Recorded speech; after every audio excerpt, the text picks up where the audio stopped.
Ito mga kabatang, meron ako sasakyan dito na bagong dating na kailangan ko siyang linisan sa loob, kumpleto linis sa loob, tapos saka yung mga gas-gas tulad ng mga ganito mga kabatang. Oh, yan, kita nyo yan, yung mga gas-gas ng sa banggang yan, yung mga ganyan, kailangan ko tanggalin yan. Yan oh, yung mga yan, kailangan kong i-repair yan. Yan naman ang mga malimit kong ginagawa pag may sasakyan dito na para medyo mas maganda-gandang tingnan. Tapos itong apat na rim na to, kailangan ko siyang pinturahan ng kulay itim. Tapos saka ko sa lalagyan ng cover ng semi mags, yung cover sa pero kailangan ko muna sa pinturahan. Yung mga itim na ganito lang, yung mga basta yung mga tulad yung mga maitim na batik-batik na iyan, yung mga ganyan, i-repair ko yan, tatanggalin ko. Basta pipinturahan ko ito. Tingnan nyo, na-tapean ko na siya, na-preparean ko na ng tape. Pipinturahan ko na lamang. Yung mga ganito, mga kabatang, yan ang importante kasi. Yung mga damage na ganito, gas-gas.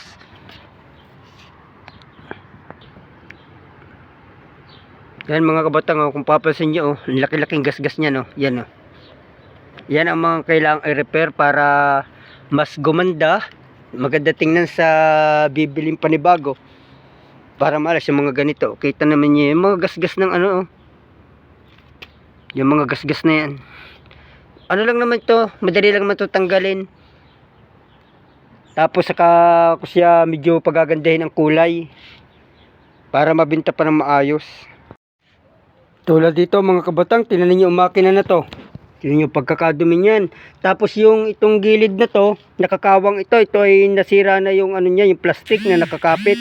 Ang ginawa ko, nilagyan ko siya ng nilagyan ko ng para hindi na siya kumawang, pinatibayan ko. Tapos dito yung mga makina na to, ito hindi pwede na ganitong itsura. Kailangan ito ay medyo gumanda ang medyo parang bago yung ng makina. Kailangan kong ayusin. Tapos tingnan niyo naman tong cover na itong hood na to, tingnan naman niyo, oh. Kailangan niya na malinis. Ang dami kong hindi ito mga kabatang. Baka siguro to mga 2 araw bago matapos. Tapos ko na to mga kabatang, nalinis ko na yung loob, napaganda ko na yung loob. Tapos yung dito wala na siya halos dumi, yung mga gilid na ko na yan. Tingnan dito, okay na yung upuan na ang daming dumi na mga matatagal ng kapit, tatanggal ko na rin siya. Tapos dito, importante lagi talaga ito, yung mga gilid na ganito. Yan ang malimit ko talagang inaasikaso, yung malimit ko nililinis. Tapos tinaman ninyo yung makina. Yan na yung makina mga kabatang, nalinis ko na din. Yan na, kung mapapansin nyo. Tapos yung dito sa ibabaw na to, yung dati pinakita ko sa inyo na napapakadumi, tingnan ninyo. Malinis na.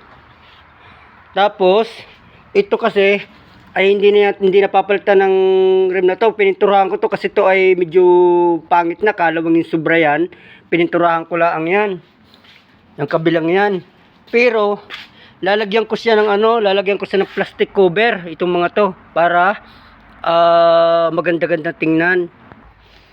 Ito mga kabatang, pinalitan ko ng plastic cover ng mags ng niya, ng rim ng para maganda-gandang tingnan. Tingnan nyo, napalitan ko na yan, 2. Tapos dito kompleto na.